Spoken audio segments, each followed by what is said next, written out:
promised. I told you I would show you what we saw the next morning in the middle of nowhere in Nevada, as you saw in my previous video, and this is what we woke up to: wild horses right in front of our boondocking campsite.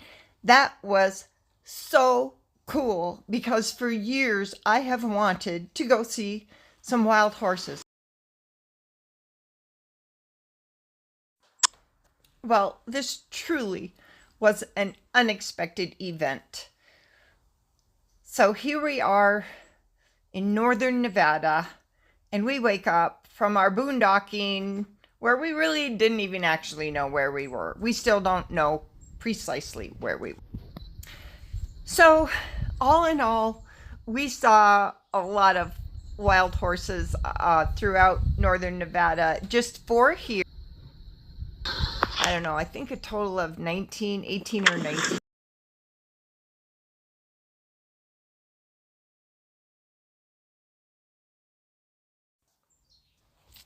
So, I don't know if you like this kind of thing. You should let me know in the comments. And if you know anything about the wild horses in northern Nevada, that'll be fun to know more about too.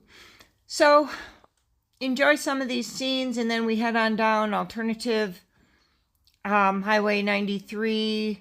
We don't go all the way to Ely. We make the turn back up, and we do stop in Wells again, and then we actually got tired. We stayed the night in Arco.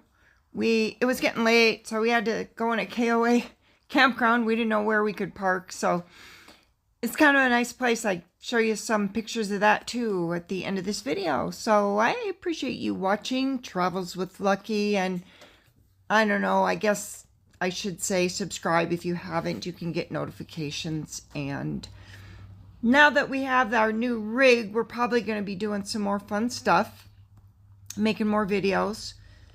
And click that like button if you like these kind of adventures. So enjoy our ride.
falls to Arco, you go through probably the world's potato growing capital of the world. So you see a lot of interesting small towns. Now we are approaching Arco, and we did stay the night here in a KOA, which was pretty nice. And toward the end, I have some pictures of that, but we're just kind of rolling in through town. And if you didn't know, Arco was the first town ever in the world to be completely electrified with nuclear energy. That was back in 1955. And of course, we were in the Cold War during that period. So the United States was looking for options.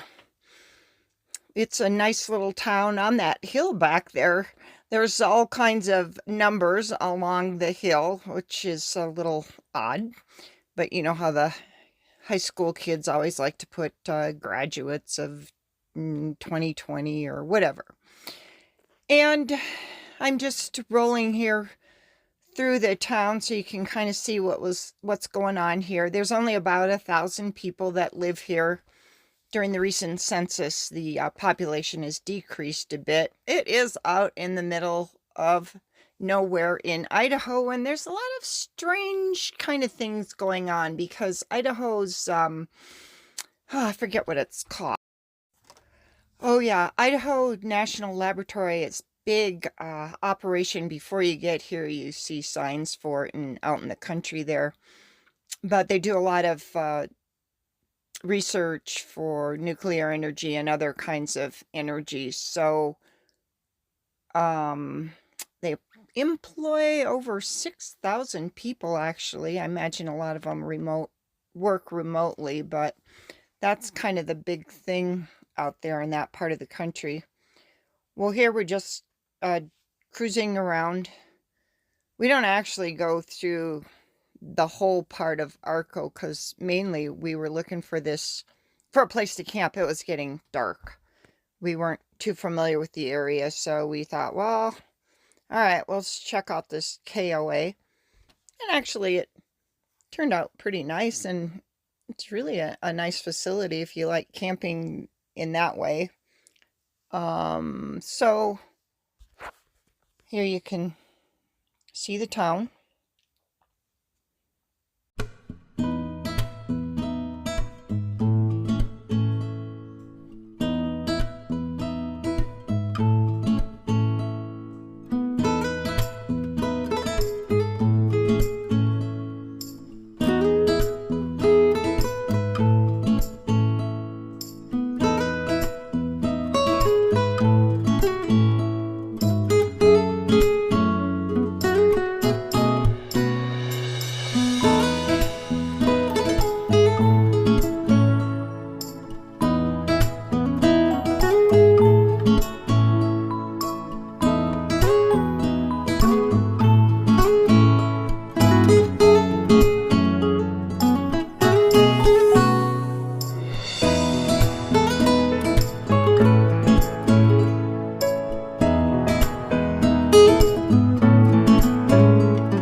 Okay, you probably noticed that KOA sign, so we're heading over to the campground, and it's back in there.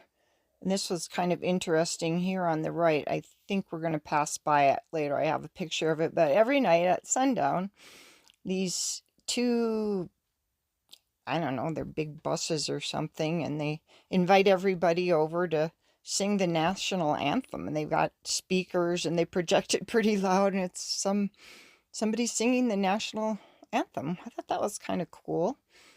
It's just all of a sudden, it's filling the campground and probably the town too. So you can see it's kind of a mellow place. We were there, can't remember, I think it was like a Thursday night. And they have a little swimming pool. It only costs $20, well, for like dry camping, I think you can get, well, you could get electricity and sewer and hook up and everything. And they have a little swimming pool and hot tub and place you can sit around, and the campsites are nice, and where we were, we got a nice view. So here we are. You can check it out in case you're the camping type, see what it looks like. You just go into that little building. There's our campsite. That's the mountain I was telling you about, and that's the ones where they sing the national anthem. That's the women's bathroom, and that's the sitting spot, and the pool was right there too.